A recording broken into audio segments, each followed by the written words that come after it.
I was kind of covert operations, and I had to learn all the skills you needed to heighten your awareness, to see signs in other people, what they were thinking, and it's very, very intense. And if you got it wrong, the likelihood would be you would be killed. So that's a bit of a incentive, right? Do or die, yeah. Yeah. So it was a great training ground for me, and it was only later in life when I rose up through the ranks in the bodyguard world. I realised that it was my time spent there, and very traumatic times as well, that helped me in my career. Prepared you for the rest of it. And how long were you there in Northern Ireland? 2 years I served in the war in total. Wow. So we'll get to a little bit about Lee's history and kind of what led him there. But how did you wake up one day and say, you know, I want to be a bodyguard? I don't know if I have that innate feeling in me. Obviously, you know, you want to take care of yourself, but was it all of your experiences that led to that, or how does one become a bodyguard per se? Yeah, if you'd have asked me when I was young, were you going to be a bodyguard, I would say no. I was bullied quite badly at school, but that bullying that I was subjected to really helped me heighten my awareness skills. So I would go to school, in senior school, and this one particular boy who was very aggressive, I would plan my day in school on how to not meet him, and I became hyper aware, and it was on my mind all the time for a few years. So, and I hated confrontation, I hated violence. I was quite a shy, timid boy. So being a bodyguard, really, if you'd have said that to me, I would probably run away. But then I thought, you know, I've got to try and help myself here. So I started karate lessons. I thought, this is going to make me tough, and this is going to be really cool for me. But the second karate lesson, the instructor, who was a bully, broke my ribs, so it didn't really work out for me. And also, when the bullies found out that I was taking karate lessons, they really wanted to get me then, to prove how tough they were, so it didn't really work out. But later, when I got to about 15, 16, I had a kind of paradigm shift in my brain, and I don't know where it came from, but we all go to the pub in the UK, as you probably know. Our society then, it revolved around the pub, and I was in this big pub, and one of the doormen, the bouncers as we call them, took a dislike to me, and he was going to take me outside and beat me up, and I was really terrified. And he said to me, Mike, go outside, and I agreed, and as I said it, I thought, what on earth, why have you said that? And this guy was a big guy, right? And the fight started, but the pub emptied to watch this guy beat me up.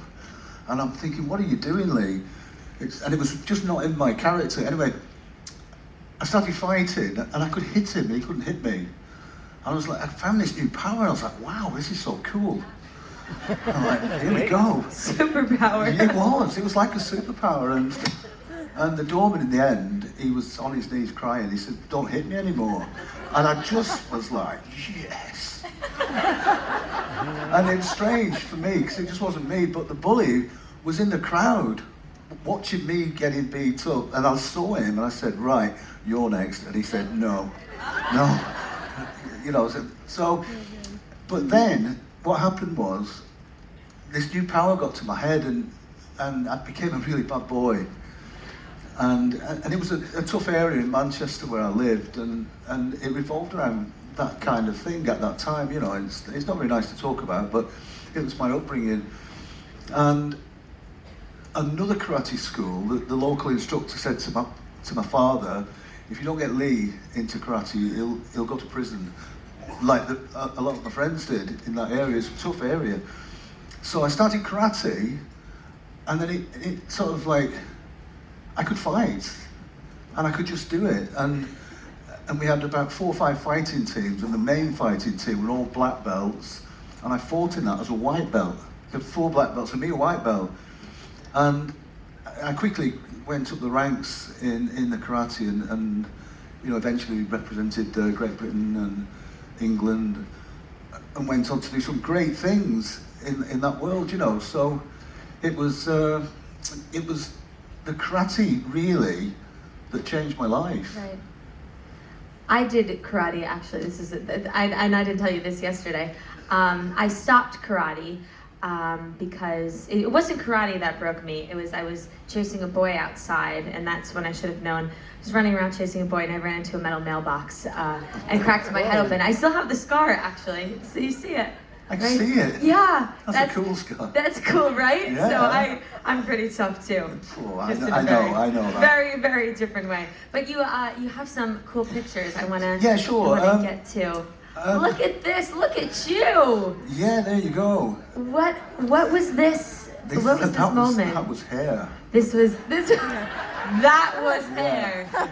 Look at this. Now this looks like, for lack of a term, pretty bad. Yeah, it was. I'll tell you about the hair first because it's very interesting.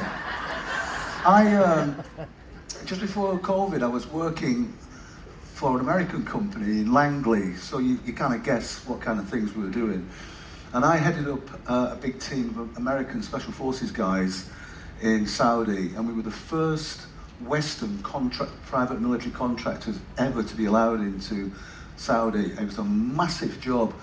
Anyway, Saudi's really hot, and I'd been so hot this day, and I went to this barber who couldn't speak English, and I said cut my hair, he thought he meant shave my hair, and the lock came off.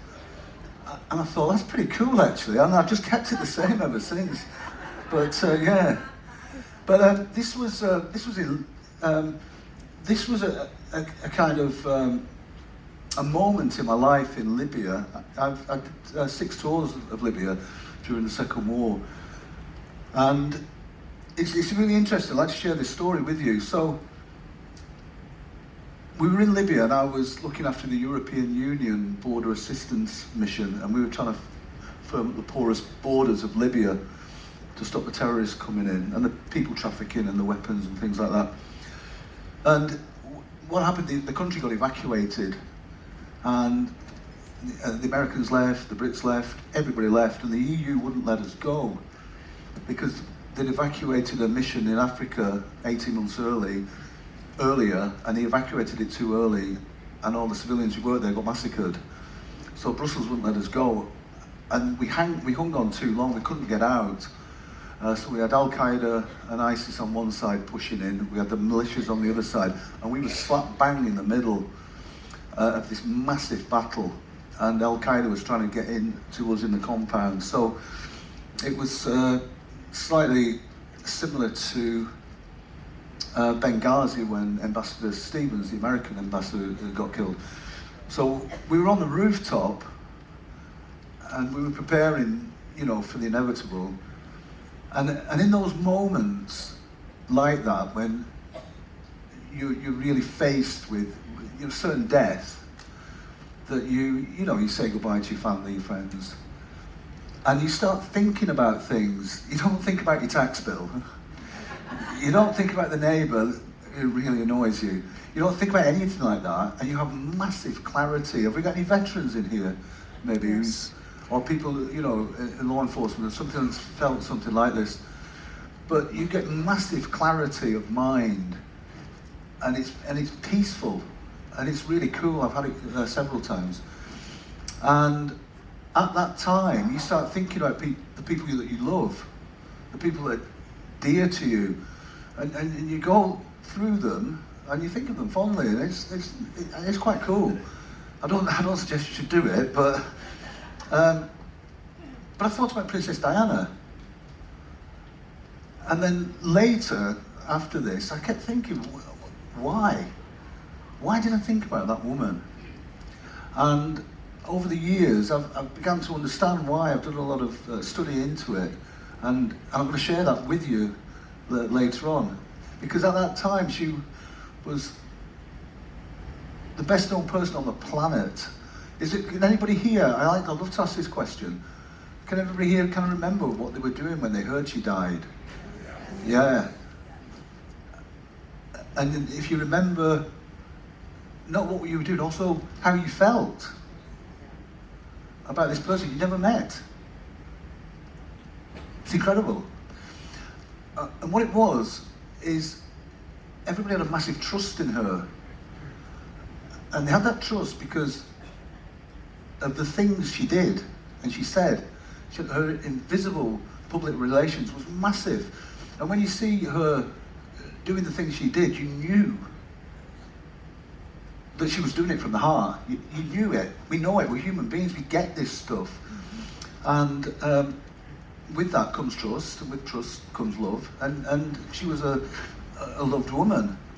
So that's why I like to talk about this one particular incident in Libya, because that's kind of changed my life and the way I think about stuff. So that's me.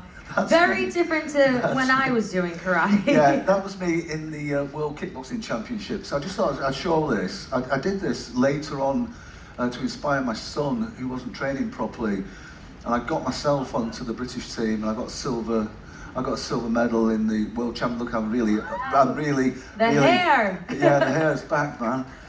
So you can see I'm really happy with that silver medal, right? It wasn't the one I wanted. But I did it to inspire my son, you know, to train, and he would watch me train, and he did. And he was on the Olympic team for 12 years. Oh my gosh! Wow. Yeah, multi-world champion as well. That is wild. Oh, great. Of all the things to inspire a child, you're like, I'll just go for a silver medal. Yes. Wow. Okay, now here we go. So tell us a little bit about these guys in the photos and your first job as a bodyguard. Yes. So my first job as a bodyguard when I left the military was with this gentleman here. Does anybody recognise this gentleman? Yeah?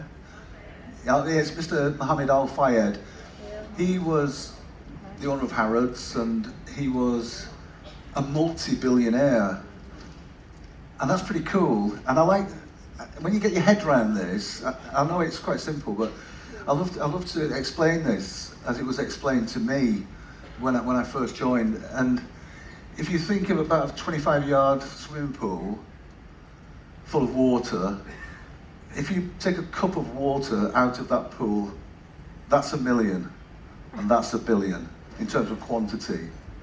Just to really get your head around it, because it's really important that we understand this, because it affected the princess.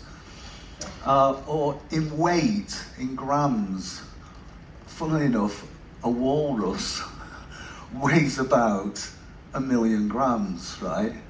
I like walruses. And 1 billion grams is 12 Boeing 747s. That's the difference in weight. It's incredible, isn't it? Wow. And they probably have 12 Boeing 747s. They did, yeah. But he was a multi-billionaire. If you saved $273 a day for 10 years, you'd have $1 million.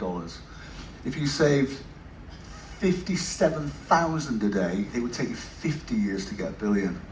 So that's the money they had, and that's his son there, Omar. And Omar got in touch with me about 18 months ago during the COVID, and he said, Lee, I just want to get in touch with you.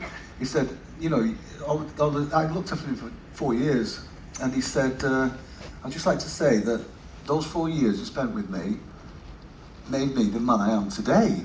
How cool is that? That's really cool. So that was Omar. And then you had Dodi. So Mr. Fayed had 4 children with his wife Henny, or Mrs. Henny as we used to call her. And then Dodi came from his first wife, from the Khashoggi family, the arms dealers. And Dodi was a very quiet, timid guy. He wanted to be this man, he wanted to join the military tribe. He just wasn't him, and his friends took advantage of him, and he was a really quiet, unassuming man that was trying to be a man's man. So he had a dilemma all the time, you know, but he was a lovely guy.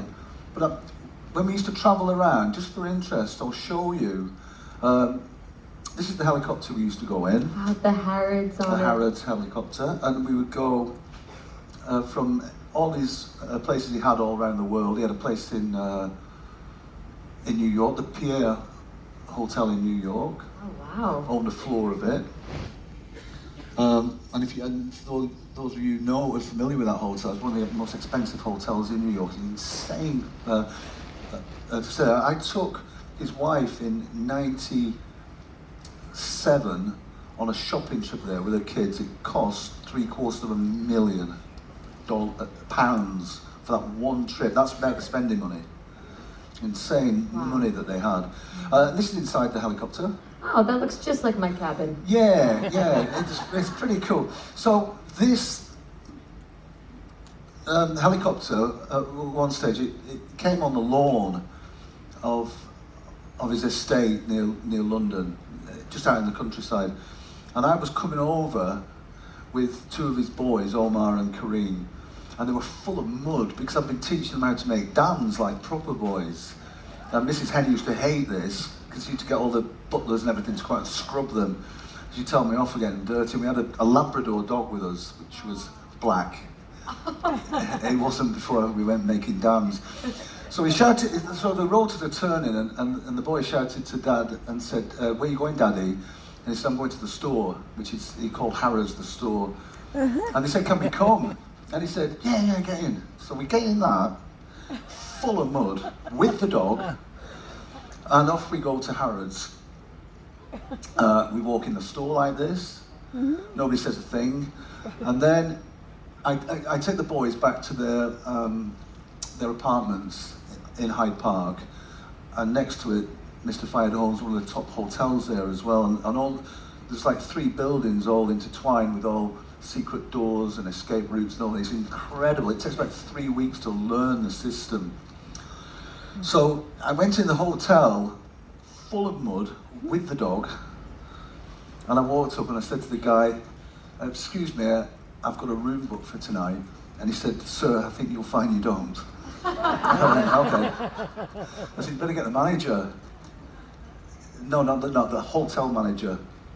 And he just looked down at me like that, like, "This weirdo's just come in my hotel, it's a beautiful hotel." Manager comes down, he said, "Yes, can I help you, sir?" So "I've got a room for tonight." He said, "I don't think you have it." So "I think you find I do. Check your system." He checked and he went, it's like a rabbit in the headlights. I said, "Can you see he's booked it?" He said, "Sir, I have a room for you, the best room in the hotel, and a room for the dog." Seriously. So off we went, and this was in this helicopter. He said, "I've actually been at Heathrow Airport. We flew first class everywhere, and I had to get on this plane. I forget where we were going now, somewhere in Europe. And I got there late, and I said, "I've got to get on the plane." She said, "Sir, it's on the runway. It's there. Look at it now. It's about to go." And I said the same thing. "You better look who's booked this." Looked and went, "Stop the plane." Oh Serious, gosh. yeah. That's how much sway these people have, you know. That's one of his aircrafts that we used to go on. That was his favourite. And you can see inside, it's pretty opulent. There was a bed in there and a bath. But this is interesting, because I know a lot of you guys like cruising. This was his, one of his yachts, his biggest one, and he had several, and this was called the Jonicle, and this is where the princess went in Saint-Tropez, the holiday before the incident in Paris. So this is inside. Wow. So that's pretty cool, eh? Beautiful. And I spent lots of time on here and on his other yachts. So I just thought I'd show you that. You can see where the princess hung out, and they had dinner and things like this. So this is where you met Princess Diana. Right. So this is where I met Princess Diana. That's me there with the light-coloured bag on a jetty at the bottom of the villa. They had a big villa going up with George Michael on one side and somebody who nobody would know, but they're very rich on the other side. And it was a gated kind of peninsula, but the security wasn't that good. But the security we had in the villa was fantastic. So she came off a tender off the super yacht, and I greeted her there and helped her out with the tender. And she said to me, "Oh, what more heavies?" And she meant more bodyguards. And I just smiled and said, "Welcome to Saint-Tropez. I hope you have a good holiday." And that was it. And off she went, and that evening, I had the worst news of my life. Okay. That we were going shopping.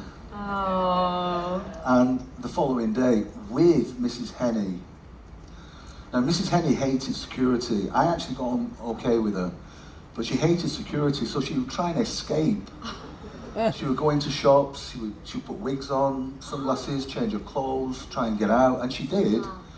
And the thing was, if you lost one of the family members, you were instantly dismissed. Yeah.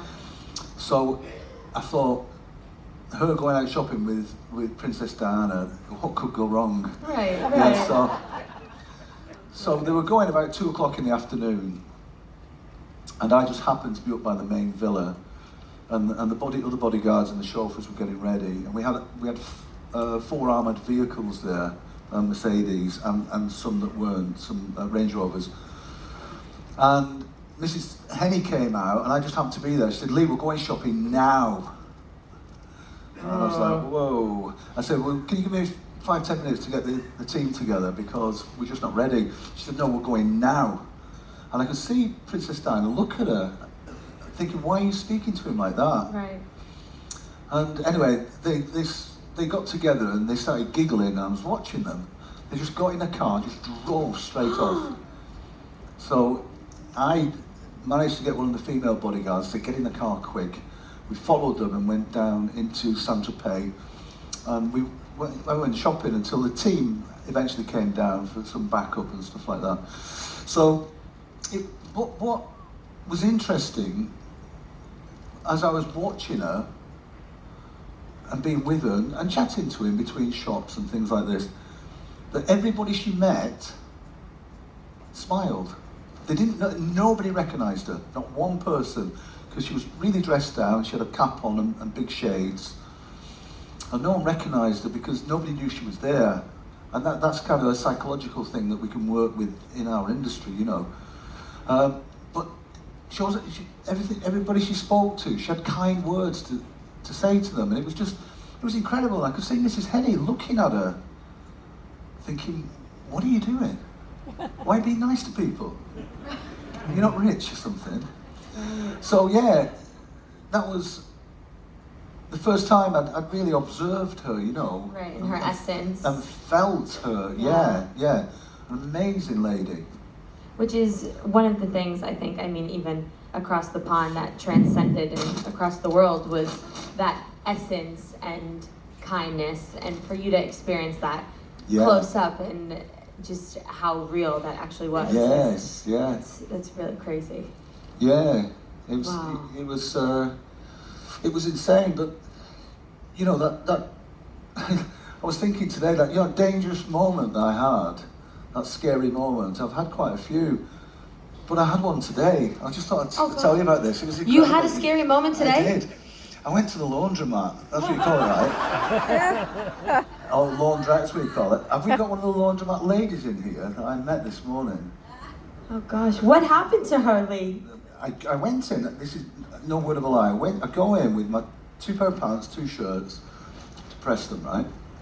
And as I go in, I'm the only man in there, and it just went quiet. You could hear a pin drop as they just stared at me like that. In I go with my things for ironing, and they just watch me intently, and I put my stuff there, and I realised I've made a mistake. I haven't got any hangers. So I sheepishly walk out, and they're like that, "New boy." Go to my room, come back with my hangers, and they're going, "Yeah, okay." And now they're just looking at me, and I'm trying to iron, and they're just shaking their head. I'm at a left-hand ironing board. I'm right-handed, so I have to go to here, and it took me about an hour to do the shirt because they're just watching me like that. And in the end, I went out, I said, ladies, have I done okay? And they went, yeah, you're okay. I was traumatised. So I'm not going to go to the laundromat again. That was traumatic. Oh my gosh. So this is the villa where she stayed, and you can see there's the jetty, and that first, at the bottom there's the boathouse, and that's where a lot of pictures were taken, iconic pictures of her. And then further up, you can see a swimming pool, yeah, and then that's a little cottage. Little A cottage. little cottage where she stayed. There's only 9 bedrooms. Okay. Yeah, And small. underneath, into the rock, inside there's a massive jacuzzi with fountains and waterfalls. It's like a swimming pool. And a disco, dance floor, decks, everything. It's incredible. So I just thought it was really interesting. That's a view of the infinity pool. Wow. And just Very behind that was a beautiful. helicopter landing pad that we used. I'll just go back to this here, so you can have a sense of. So, on either side of the beach there was rocks, and this is when we first encountered the paparazzi. Around about day 2, and myself and one of the other bodyguards were there, and the ship got in touch with us on the radio and said, look, there's 2 guys on there acting suspiciously. So we checked them out, and there was a paparazzi, and he had a bodyguard with him. Anyway, it's a long story, but our friend put the bodyguard down. They were very, very aggressive, and we really didn't know what was going on. It was only later that we found out that some of the pictures of the princess sold for over €1 million at that time, and that's why they're so aggressive to get the pictures. So, and then when the paparazzi did come, there was hundreds of them, and they were in helicopters, on boats, and it was just incredible. And we had to manage that, and we did it in various ways, but we used to go around on the boats quite a lot. So this is me with the shades on, chatting with the princess. So casual. Yeah, she was an amazing lady, you know, and it was on this boat. I was taken about 25 minutes from the villa to the harbour in Saint-Tropez, main harbour, and I would take her backwards and forwards when she would go meet Dodie and the family on the ship, you know, to have dinner and things like that. And when I was coming back, a long time, she'd had a couple of drinks, and she told me that she was going to live in Malibu, and that, you know, I asked her, you know, what are you going to do with the children? Are the boys going too, Harry and William? And she said, no, they won't let me take them. So, which was really sad. But it was interesting, I thought, even though she didn't want to be apart from the boys, she said their mental health was suffering that badly. She was prepared to do that. Right. You know, and she said, she said, I like the people in America. She said, I love America. She said, and the press loved me there too. So I'm going to get some respite. Right. And this is the house that she was going to buy, and that was Julie Andrews' old place, and with the red outline around it. Sure. And on the other side, that's Dodie's place. He'd had a place there for ages, and that's where he used to hang out. So that's the Jonicle there, and at the rear of the ship, you can see like an area, and that's where we used to hang out with the bodyguards, and the young princes would come up and sit with us and just chat to us. You know, they were just fascinated with the military. You know, so and at the front of the boat, there you can see like all the big windows. I'll tell you a little story about that, and that's where I met the princess. Anybody know that gentleman there? Anybody recognise him? Gianni Versace? Versace, yeah. And the other person is the person that killed him. And this shows you the state of the princess's mind, really. So I went on the boat and I was trying to find this. We used to have a security cabin where we could get changed and things like that. Call it a cabin, it was so much more than a cabin. And I walked in there and the princess had her back to me. That morning we found out that Versace had been murdered. And everybody thought it was a hit by how it had been done, and if you're familiar with it, you'll understand why, without going into detail. So we'd been discussing it with the security team, and she turned around, she was crying, and she stepped close, towards me, and I said, "Are you okay? Well, what's wrong?" She said, "Have you heard about my friend?" Because they were really, really good friends, Versace, who's been murdered. And I said, "Yeah, it's really sad. I'm really sorry." And she said, "Do you think they'll kill me like that?" And she was really concerned. Her phone was being hacked, her car had trackers on it, and without going into the trial and the coroner's inquest, which I was involved in, she did say that she suspected that people were going to try and kill her in a road traffic accident. So she had all this going on in her life, yeah. And even despite that, she was doing so much good for remember, the AIDS victims, the kids in Africa, trying to get rid of the mines that were killing all the people. So she was just an amazing woman. So it was a really sad time for her, To have that, and this was about how many weeks before the accident? It was about 3.5 weeks. Oh my gosh. It's, I'm speechless, and because it's the fear that she must have felt that, and for as long as it was going on, and you hear so many things about the paparazzi and how bad it was, but you don't hear personally how that person felt. Yes, and how terrible it really was. Yeah, and at that time, I knew she just wanted a hug, and I wanted to give her a hug,